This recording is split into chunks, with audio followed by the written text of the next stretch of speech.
the current pandemic. Specifically, I will talk about job polarization and the inequality in the jobs market. I will start with a sort of gentle introduction, as I obviously appreciate there are lots of people here coming from a wide array of academic disciplines, not necessarily related to work and employment or labor economics. So I will say a few words about sort of the most topical issues when it comes to job polarization and what we already know and what has been covered extensively in the media. And then I will talk about more sort of subtle, less transparent issues, which I think will be of high significance as a result of that. And unfortunately, they're not talked at the moment in much detail. I will share some findings from the research project we have conducted here at Leeds with the colleagues from the Work and Employment Relations Division. The project looked into advantage and disadvantage in professional occupations, specifically in the legal profession, where we looked at career progression, barriers to career progression for women and minority ethnic groups. And I think this research and our findings, they show quite nicely what sort of challenges are facing those disadvantaged groups in the labor market, specifically within professional occupations, and why it's so important at the time of pandemic. So that's the plan. I'm not going to take a lot of time, hopefully within 15 minutes, and then we can have a Q&A session. So what really motivated me to put this presentation together and have this talk is the way the current pandemic, the COVID-19 pandemic, exposed pervasive entrenched inequalities in the British society. And that picture, which was published in I think one of the leading British newspapers, shows how disproportionately people of certain backgrounds get affected by the virus. In particular, that photo collage, that photograph, shows the faces of those people who, some of those people who have died at the front line. These are doctors, nurses, drivers, service sector workers. And we know a lot of them come from the minority ethnic background. We also know that in general, mortality risks are higher among BME people. We know that death rates are way higher among them. And most importantly, we know that the deprived communities get affected more than the affluent communities. And all of that is obviously not essentially causal. We're not trying to say that virus specifically targets the most vulnerable, social economically vulnerable people. That is not the case. But it just exposes, sends such a powerful message that there are those inequalities in our society. There are those inequalities in the labor market that we failed to address over the past decades, despite the fact that they have been researched extensively, and we do research them extensively. And so when we get out of this situation, and no one knows actually in what form or shape we get out economically and socially, but when we do get out of it, it's quite important not to forget about them. And unfortunately, there are worrying signs, particularly in the labor market more broadly and in organizational human resource practices. There are worrying signs that those sorts of issues have been pushed back. And that is quite dangerous. So that is the general sort of sentiment behind that. Specifically, I focus on the idea of job polarization that is quite commonly, well, particularly in economics literature, but again in socioeconomics and sociology as well, the job polarization presented as that sort of squeezed middle class, squeezed middle occupation jobs that pay relatively well to routine tasks. And over the past decades, what we observe in the labor market, particularly as you can see on this OECD graph amongst the most affluent societies, we observe the expansion of low skill and high skill jobs and a significant decline in middle skill jobs. And the reason why this is worrying is because that increases the overall inequality in the labor market. and then as a result in the society. There were multiple explanations to why this is happening. The most prominent ones involve the impact of technology. The technology sort of targets routine jobs that can be easily replaced, and as a result of that, we're seeing the expansion of highly paid jobs, the kinds of jobs that are created by introduction of technology, but we're also seeing the expansion of um, very low, poor paid, insecure jobs. Um, Scholars also talk about the effect of globalization and offshoring. That kind of can polarizes the labor markets, but also the effect of wage inequality is present, wherein those jobs at the bottom are usually paid for, done for the people at the top of the occupational ladder, and that sort of keeps expanding. So what we know already from all sorts of data sources is that pandemic has disproportionately affected occupations. And it disproportionately affected occupations in the sense that the lowest paid, low skilled elementary occupations are at much higher risk of death from the pandemic than say the top paid professional occupations. And this graph kind of shows that disparity very well. Again, this is obvious and this is highly intuitive because those at the lower end of the occupational spectrum, they're exposed directly um, to the virus. They have to go to work. A lot of them are key workers, particularly in the care sector. No, we know how poor the care sector has been treated in the UK over the past decades.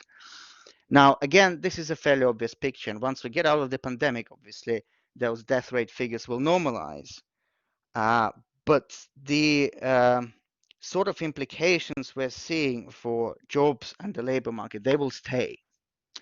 And whilst media outlets often talk about those disparities between occupations, right? Again, where we're seeing the most highly paid occupations have been affected less. Uh, the actual disparities within occupations, so the way people have been disadvantaged, even amongst the top paid occupations, so those sorts of disparities, they remain in the shadow. Again, in the public discourse, we don't talk too much about that. And my argument here is that, well, in fact, that's not entirely correct because it is exactly within occupations, within the organizations, not just between them, where the inequalities thrive. And that's even more puzzling because professional occupations, for example, the medical profession, or academics for that matter, or the topic of today's presentation, the legal profession. So those sorts of professional occupations theoretically supposed to present the environments where individuals should progress fairly rapidly regardless of their backgrounds. These are relatively well-paid occupations, certainly higher than the median worker. These are the occupations uh, where we're seeing people with reasonably high degree of human capital or economic capital. These are usually well-educated people. In order to enter the legal profession, you do have to fulfill certain criteria. So we're really talking about highly educated people.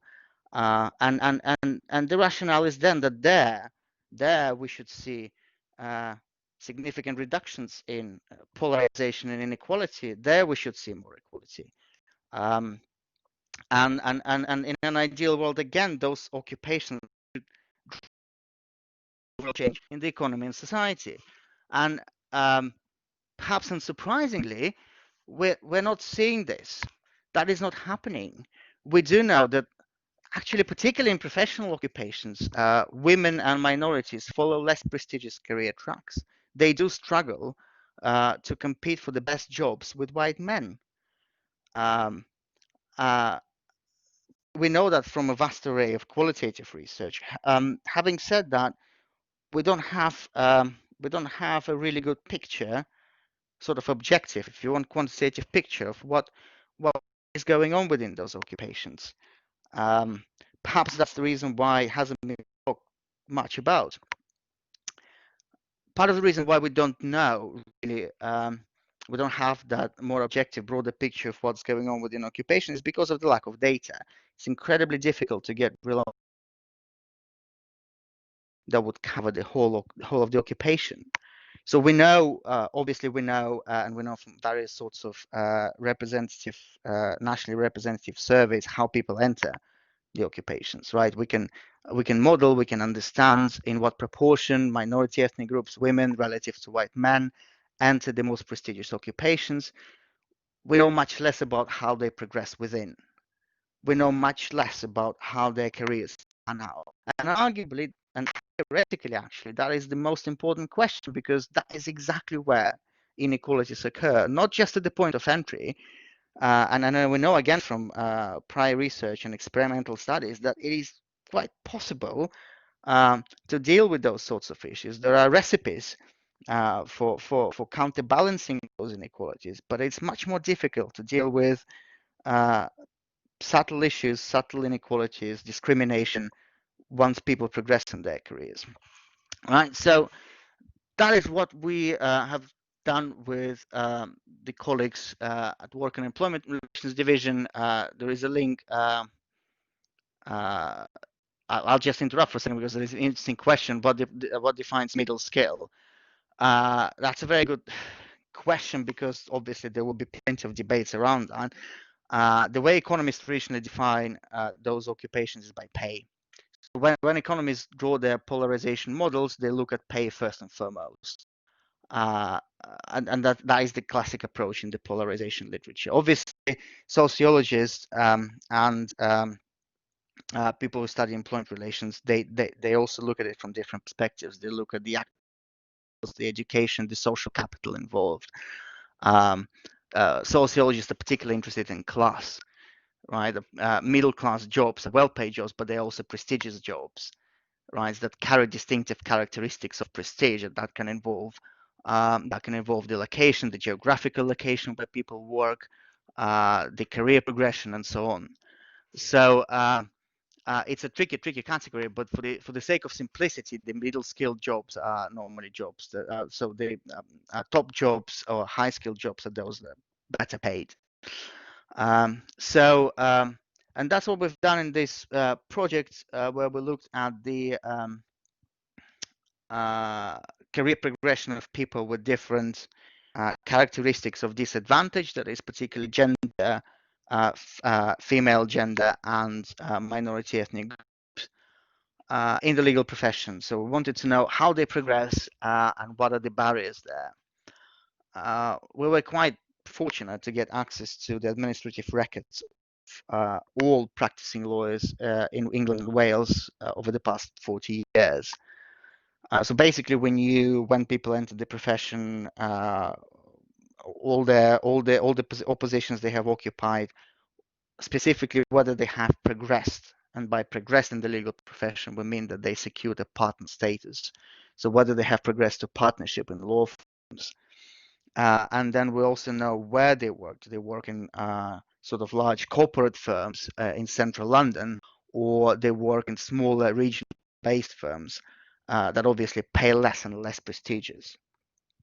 So we have all that data, and the legal profession is a very good example to look at, because the profession has changed a lot over the past 40, 50 years. It has increased tenfold in terms of the number of practicing solicitors. It expanded massively and very rapidly.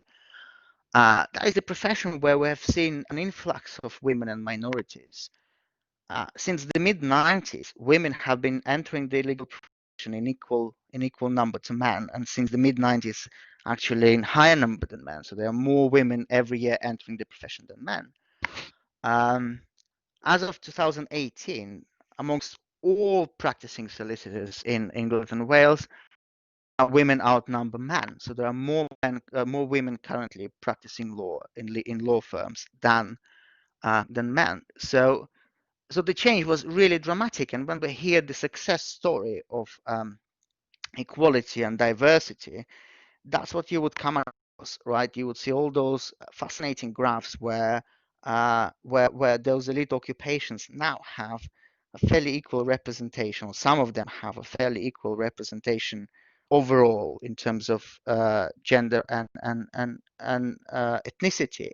In fact, in terms of minority ethnic lawyers, the profession they are overrepresented in the profession relative to the general population. So in relative terms, there are more minority ethnic lawyers in the legal profession than there are, again, in relative terms, in the market overall. So that is deemed to be a success story. So what we were trying to show is how exactly those careers pan out, which specific pathways do women and minorities follow, and whether there are any changes over the past 40, 50 years.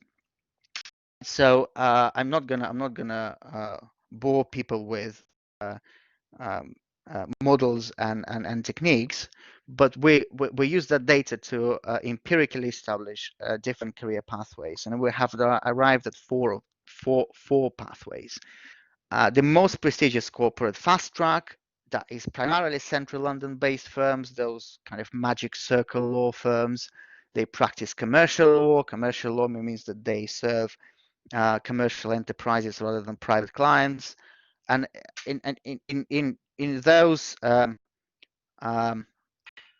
in those organizations, people in that career pathway, people have high chance of progression. So there was about 50% chance that a lawyer in that career track will progress to partner level. The city solicitor is very similar, but it's below corporate fast track in the sense that there is basically no chance of progression, a very low chance to progress to partner level. And then we deal with kind of careers in small regional based firms, less lucrative, not central London based, less prestigious overall. Plus the in-house counsel, again, a much less prestigious career track. Again, for those who don't know legal profession very well, in-house solicitors are those who work within the specific organizations rather than in a law firm itself. And this is much less paid than a career track in corporate law firm. And again, the idea is that people have to move out of the corporate law firms in-house because it's just so competitive, difficult to make it to the top. Right, so we established four career pathways. What really is happening? Um, Now here, first I show how exactly those career tracks changed over time. So basically, what proportion of lawyers overall follow different career tracks.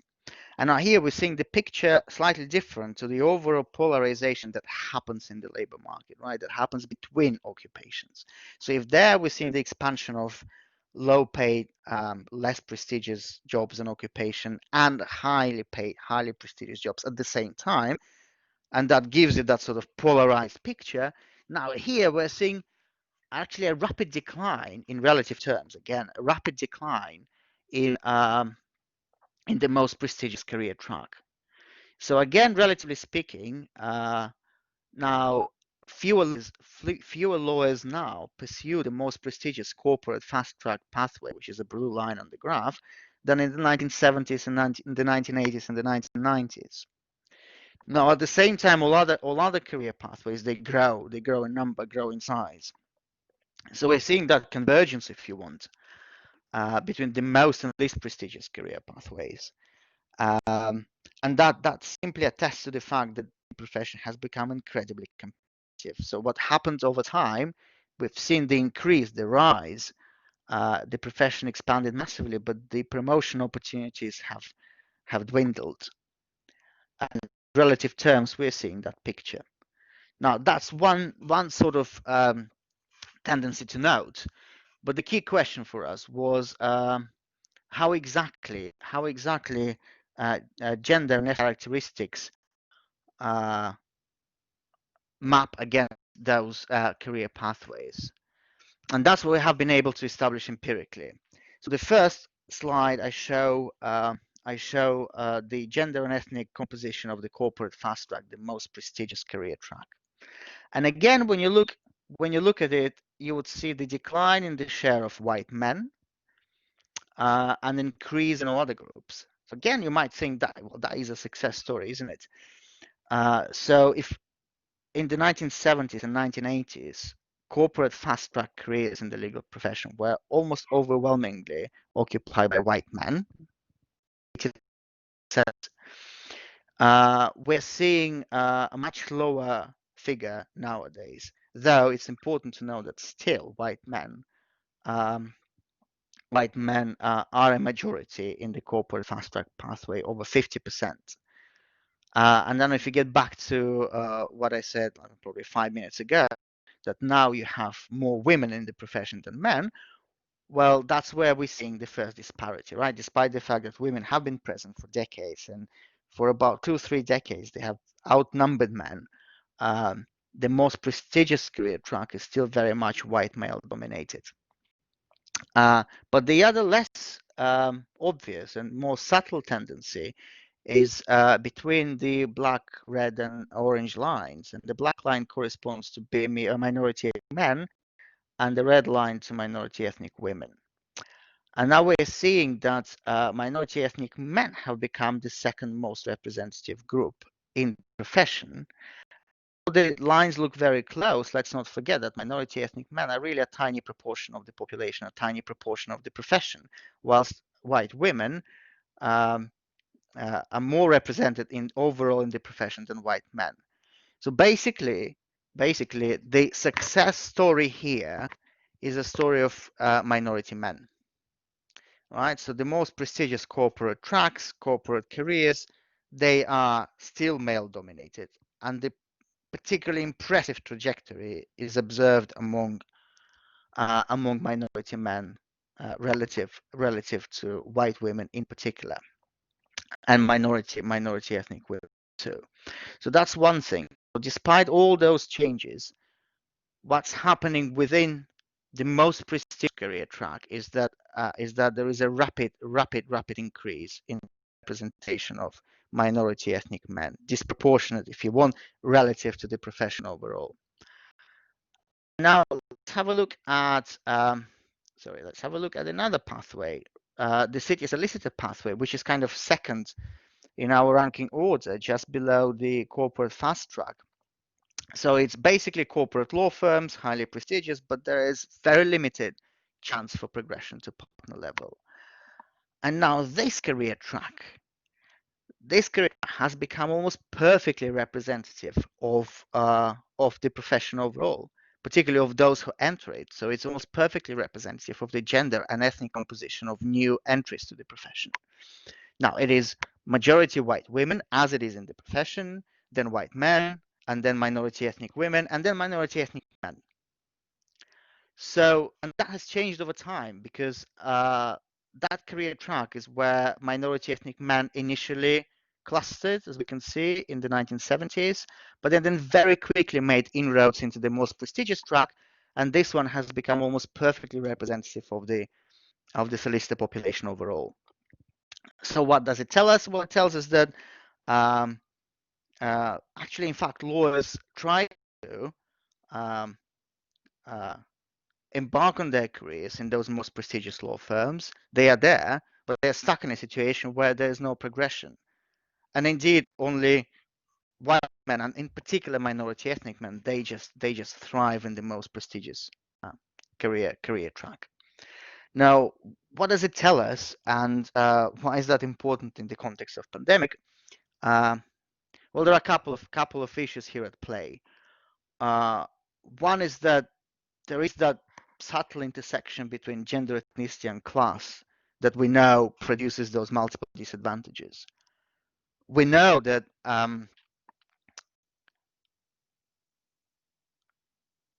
those sorts of inequalities were observed, which economists and sociologists call labor queues. Labor queues, in a sense that workers, like in a supermarket, in some way queue for the most prestigious jobs. They queue to enter the profession. And then the way they enter it depends on obviously their characteristics and their social and economic capital, but also perhaps more so on employer decision and employer choices and institutional factors, right? So all those sorts of cues, they're affected by the way employers make their decision, by the way employers hire and promote. And we know, and now we confirm with this study very clearly, that women suffer disproportionately from that. And they suffer from what is called commitment bias, in that they're seen as less committed to their careers, even in the legal profession, than men, particularly minority ethnic women, particularly relative to minority ethnic men, who progress rapidly, in fact, more impressively than white men, and women are lagging behind. So it is very important because amidst the obvious inequalities that we are seeing being reported in the media and in academic outlets about the pandemic, organizations backtrack on those important diversity and equality initiatives and see them as kind of non-essential activities now. It's already happening. Diversity champions, do they continue working? Have they been suspended? Are they being seen as important as they were before the pandemic? And the answer is in many cases no. Businesses tend to avoid risky decisions, and that's part of the problem. Part of the rationale behind those tendencies, seeing promoting a woman, a minority ethnic woman, is seen as a risky decision than promoting a minority ethnic man. And in the time of pandemic, what decisions will employers make? And when they come back to work after the lockdown, what decisions will they make? Obviously, the less risky decisions, those that they think will benefit their businesses. Now, with workers with childcare responsibilities, especially women, being again hit particularly hard during the pandemic, especially in professional occupations, where they don't have an equal chance with men at the moment to progress and use that time of remote home working for their career benefit. So how will that develop after the lockdown, with the social distancing in place and perhaps schools not returning to normal for a long time, for the full 5-day working week for probably a long time? So how will that affect women, particularly minority ethnic women in professional occupations? And the reality is it might affect them badly. And those inequalities we're seeing within occupations, especially within professional occupations, they might expand further. Lastly, we also do know that professional and social networks play an important role in people securing their jobs and people getting promoted, notably in professional occupations. Now, will those networks play a stronger role after the pandemic? And the answer is probably yes. And then we know that men are much more, if they have wider networks, wider professional networks, are much more efficient at utilizing those networks than women. So all those sorts of issues, they are being observed way before the pandemic and way before those dramatic changes to the way we live and work. And the danger is that they will go unnoticed after that, and the sort of inequality seeing within the occupations, not just between the occupations, but within the occupations, they will entrench further. That is probably it. The last slide is references. So for the time. Excellent. Thank you very much, Danat, for a fascinating kind of double journey. And actually, I think I'd like to, we have some questions that are queued, and my partners in this project, or one of the partners, Sarah, reminded people very nicely, which I had forgotten to do, that if you want to make a comment or question or extend the debate on some issue, please put your comment into the chat line on the right-hand side. I'll pick them up as a moderator and feed them to Danat. I want to start, though, just by asking Danat, you've got kind of, it's a tale of overall trends and then legal profession trends, and both are fascinating. And, you know, there were then a series of sort of conclusions about the way in which there's been backtracking and maybe diversity champions are being set aside.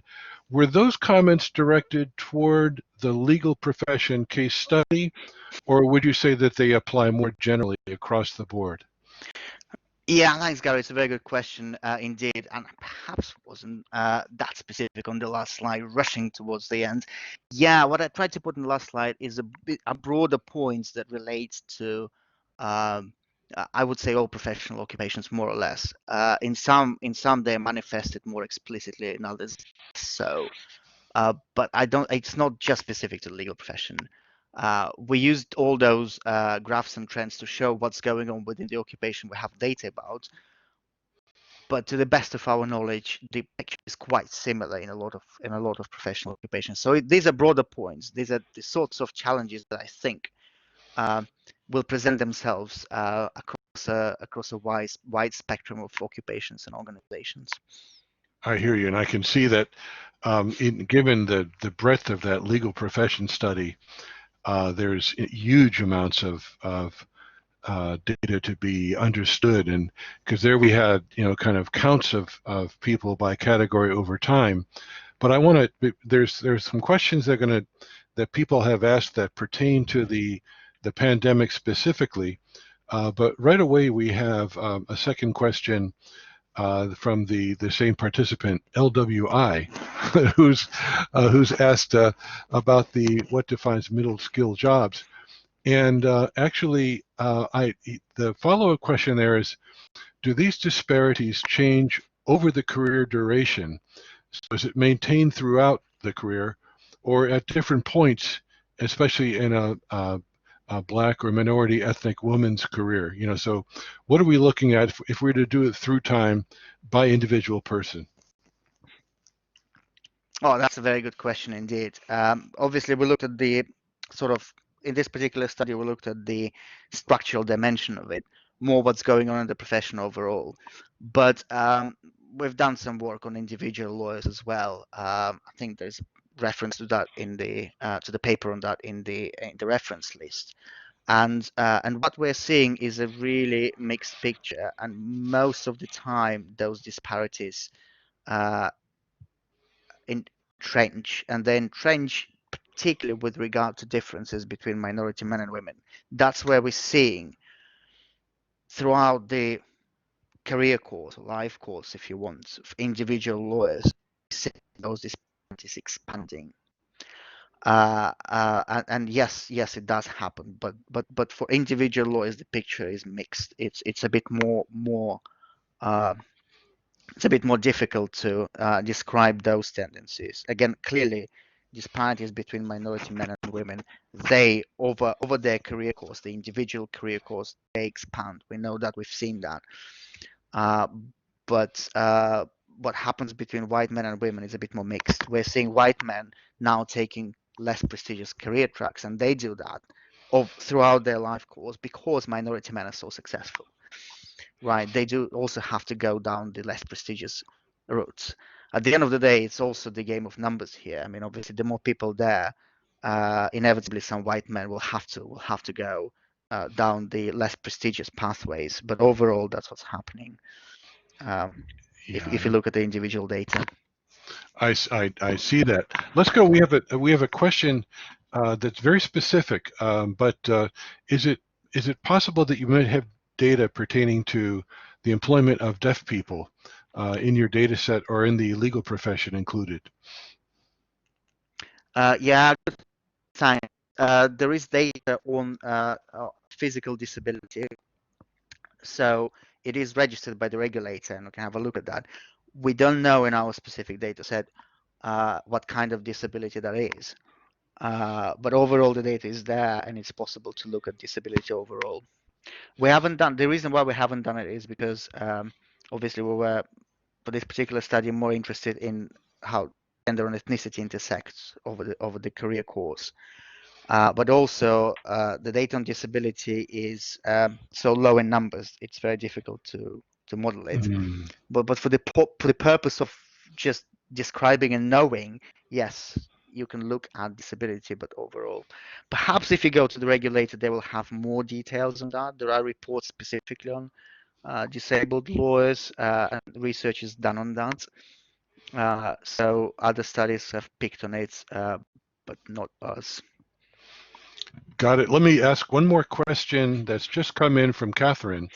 And this is pertaining to, and oh, and by the way, you've had one request that you turn back to the references slide so that the readers might pick up a couple of the Yeah, good there sources we are. you've done. Okay, so Catherine is asking, is there any work done on overlaying of social movements or even any policies or legislation regarding diversity and equality and the impact that that might have or might have had on these occupational inequalities? And so that's kind of one question is about movements or legislation, policies. And then there's a kind of part two for that question, which is about whether social attitudes, changing social attitudes, might also have played a part if there's been some of the shifts that we observed there.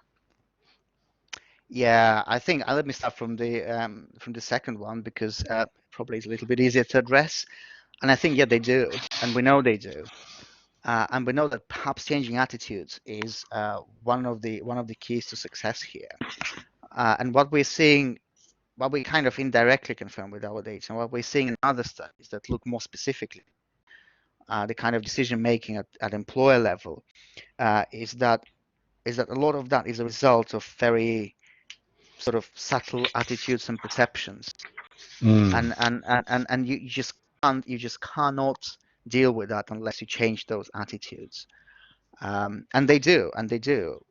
We know that they do when you have like in corporations when you have more women and minority ethnic people on board, right? We know that countries that legislate that have quotas, they gradually change the overall picture in the labor market and in occupations, and they do that because again because once you pass a certain tipping point in the composition of board members, things all of a sudden change. It mm, becomes normal. It just becomes normal to have a woman in what used to be a white male occupation. It just becomes normal to be on par with a minority ethnic, say, lawyer, what is used to be a predominantly white firm. So overall, yes, attitudes make a massive, massive difference. And once we're seeing the increasing presence of those of people coming from disadvantaged backgrounds, whatever disadvantage is for that matter, whether it's like gender, ethnicity, minority ethnic, female, or disabled people, indeed, uh, when there are more and more of them in the position of power at the higher ends of occupational spectrum, the better mm, the situation is. So it's about passing that tipping point, really. yeah. Quite often you cannot do that without the explicit change or regulation, and that's the sad reality about it. And after the pandemic, I'm not entirely sure the market mechanism will be able to do anything about that. So probably we'll have to have a slightly different approach to it. Yeah, there's, we Now, can, please go ahead. no, sorry, yeah. I was gonna turn our attention to indeed a couple of the questions that have come in around sort of crisis events. Let me feed you one and then and then that'll turn into two more questions if I can feed you to two different sets that are pertaining to these crisis periods. The first one actually comes as well from Catherine. She's wondering about the financial crisis. As we look back at the, given especially you've got a nice long data set for the legal profession, is there any learnings that we can take from how the financial crisis affected occupational inequalities? So that's one question. And then let me feed you two that are quite interesting and hit on different points of the pandemic. So Joe, she asks about the pandemic, is it possible that the pandemic might benefit women and BAME workers in the public sector because of the increased recognition of the skill entailed in middle skill employment? Now, actually, this fits nicely with another question, which is about the pandemic. Will the pandemic create any completely new jobs or roles? And if so, what do you think they might be? So those are a couple of groups of questions for you to regarding crisis periods. Oh yeah, all excellent questions. And probably the honest answer will be I have no idea, and probably no one has. However, we can have an educated guess, right? Yes. So, with the financial crisis, that is a very, very good question indeed. And what we know from our data is that as a result of financial crisis, 2000, as a result of the Great Recession, um, new entrants in the legal profession decreased quite substantially. So we have seen a uh, dip there, quite a significant one, by the way. So that means firms suspended recruitment and expansion. It has gradually restored, but legal profession has been affected quite significantly.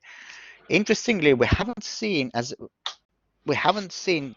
breaking point leads to different inequality tendencies in careers. And part of there may be no genuine effect. That's one explanation. And then those sort of trends and inequalities, they continue, just carry on. The other one is it takes time for a career to unfold. Mm. And an average lawyer would progress to partner level within 7 years or so. I think in our data it was 6.5 years. And obviously it happens actually faster in um, large corporate firms. It might take more time elsewhere. Uh, but yeah, for a career to unfold, it takes time. So it has been just over, well, depending on how you count it, it has been just over 10 years. So we might see those effects um, that profession experienced after the crisis. They might just start manifesting now. Mm. That's another explanation for the effect of crisis. Now, in terms of the uh, yeah, so in terms of lessons we can learn from that, the current pandemic, we will have to see how law firms respond. The major difference is that some of the professional occupations, like the financial sector, and obviously legal profession as a result of it, particularly the corporate sector, have been genuinely hit. Mm. They've experienced dire consequences of recession. Not only them, but I'm saying there were really genuine negative consequences. At the moment, it's very difficult to say. We have to see what happens to the economy. It's not my area of expertise anymore. Probably Gary can say more about that. But we'll have to see what's going to happen to the economy. At the moment, in terms of the world of work, actually, people who work in those professional occupations, they're better suited to work from home, work remotely, and adapt to social distancing, because that's what they do naturally. And if you think about us as academics, I mean, we do adapt, we do work from home. Most of academics don't spend every day in their office, so we have been hit, but probably less than other occupations. It's the same with the legal profession at the moment, but much depends on what happens when we come out of the pandemic. Now, obviously, if businesses have been affected, then the legal sector will be affected as a result of that. So yeah, in terms of opportunities, uh, yes, I think it can be time. It can be time. Uh, Particularly in the public sector, not necessarily in the public, I would say overall in the professional occupations, that can turn into a time where minority ethnic workers will recognize their value, and the situation changes. But I think I'm quite skeptical about that, in the sense that we all know that those who are at the forefront of this pandemic, those who face the virus every day in their delivery jobs, care, and healthcare, so those workers are there's a Yeah. very high proportion of minority ethnic and women working there. A lot of them are low paid, just a living wage or above the living wage, and we know that there is very little recognition.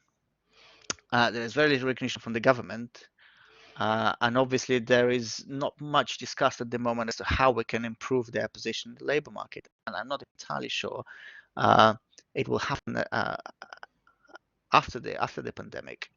In fact, we know from some organizations, some firms, not in the public sector, that they reward their workers for working from home.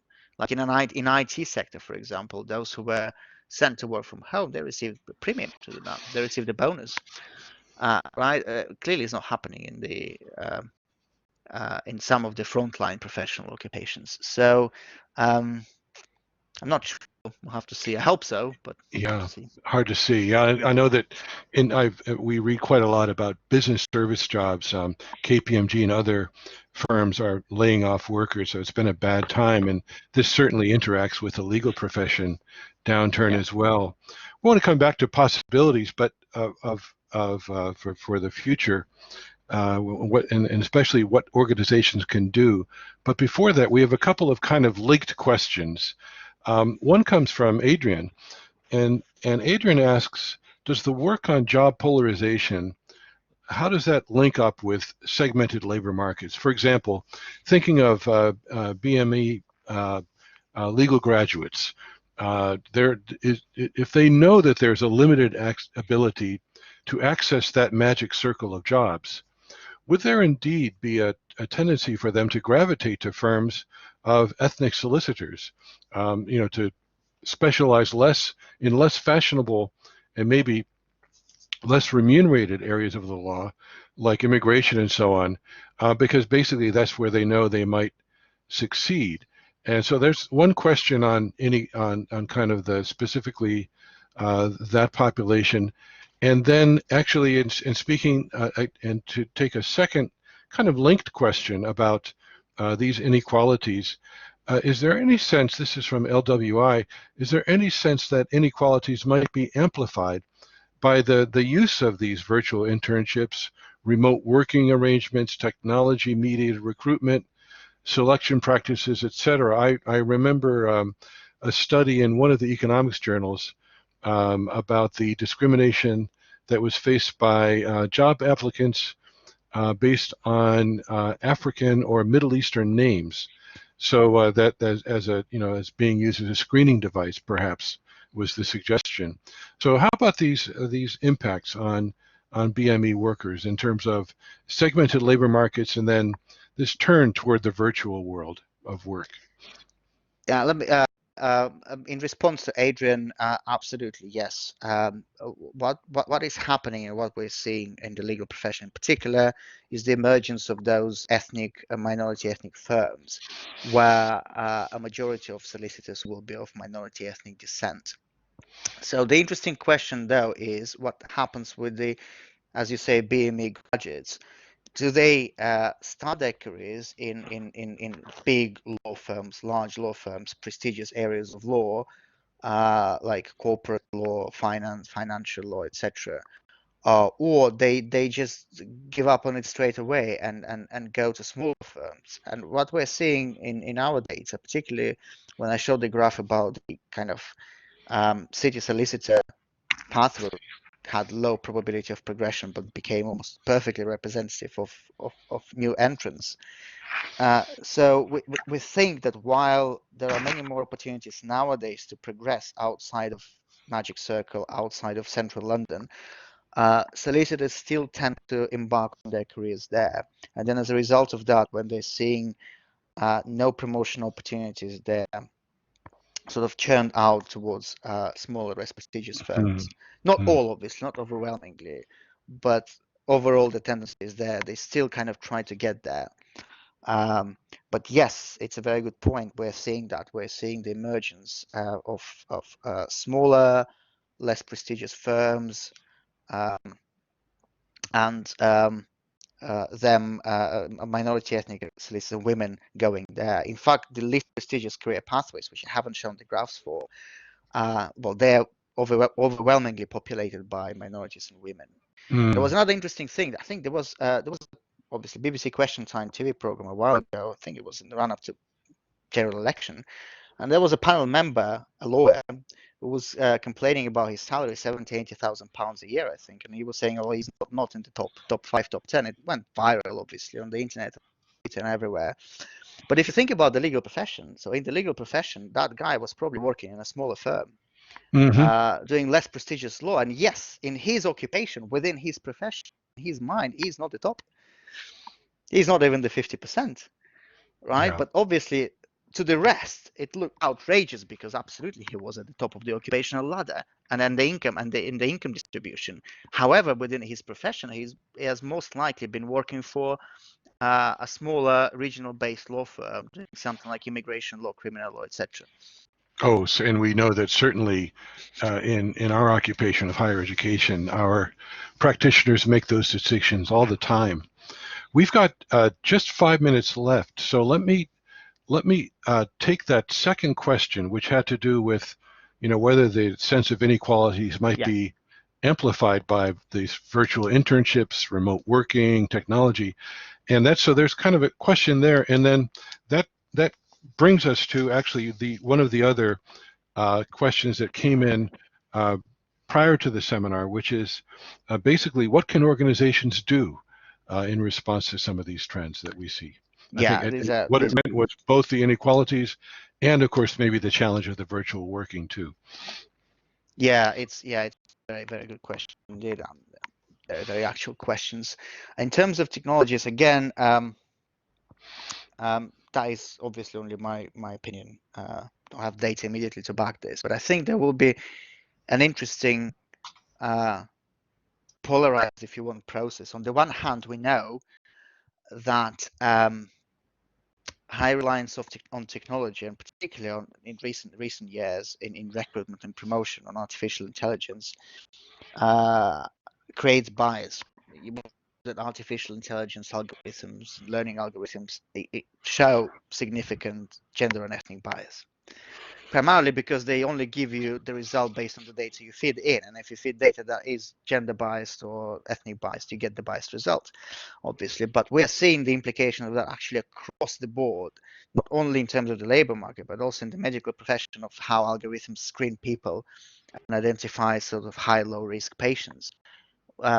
We've seen papers on that published in Science, basically exposing that kind of bias. And it's the same in all those virtual internships, remote working, etc., etc.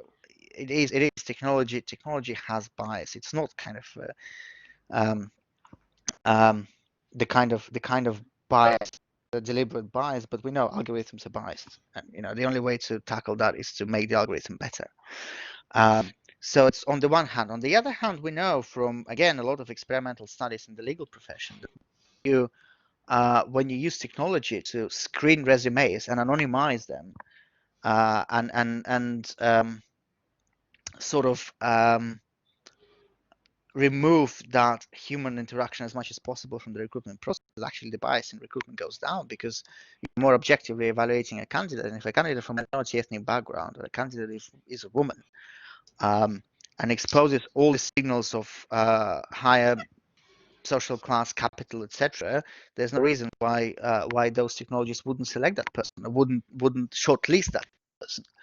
So it's a very interesting problem that can go either way.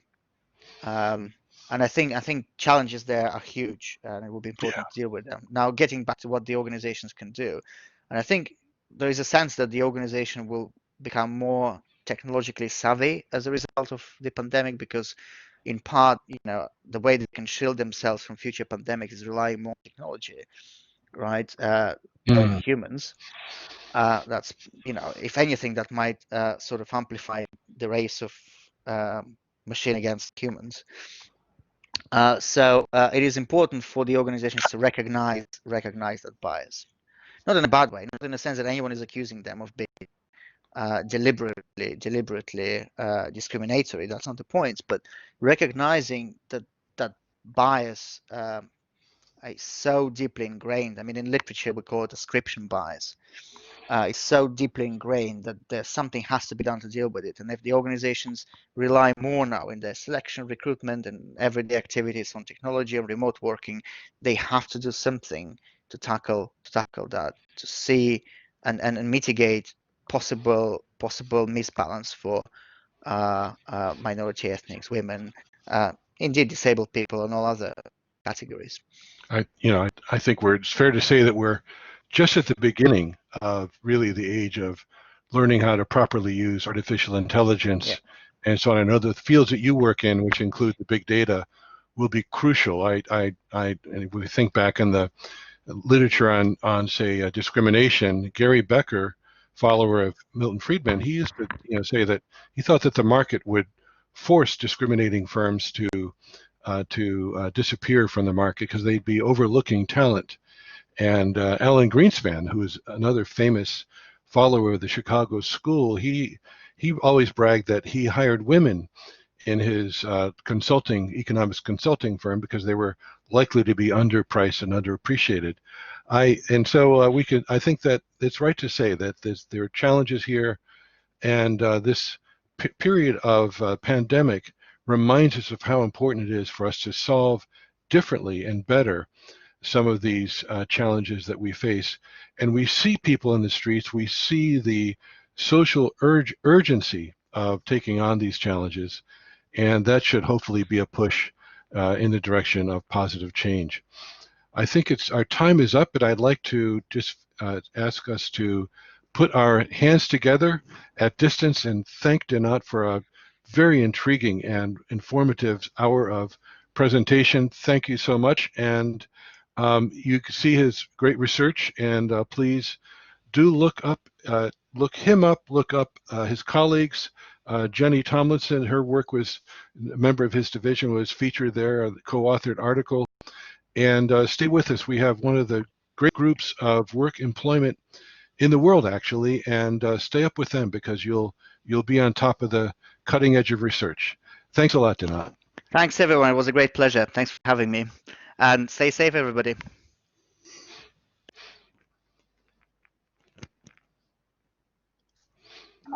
For those of you who've not used Collaborate before, you actually need to